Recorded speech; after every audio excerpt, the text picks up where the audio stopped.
Sogo Hotel Tour. PS, bawal ang bobo sa Sogo. Ito paano ba? May Sogo Hotel na pala sa San Jose del Monte. Uy, panggap siyang di niya alam.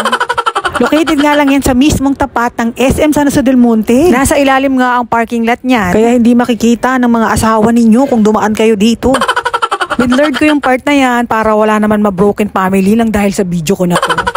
Mula sa parking lot ay may elevator na paakyat sa may hotel lobby. Ito nga yung kanilang lobby at sa kabila niyan ay merong waiting area. May mga tao doon kaya hindi na ako nag-video, mahirap na. Baka kung sino pa makunan ko sa video, Diyos ko awayin niyo pa ako. Pag nanonood kayo ng concert or mga event at merong booth yung Sogo, humingi kayo ng ganito, libre lang yan. Lifetime discount yan.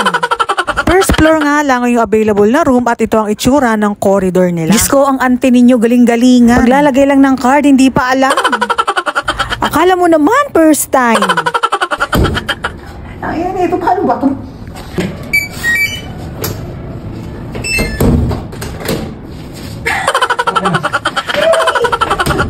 Umabot pa ng 10 minuto bago namin na-realize kung paano ilock yung pinto. Ito na nga yung kabuuan ng kwarto nila. Perfect lang kung gusto nyo magpahinga ng best friend mo.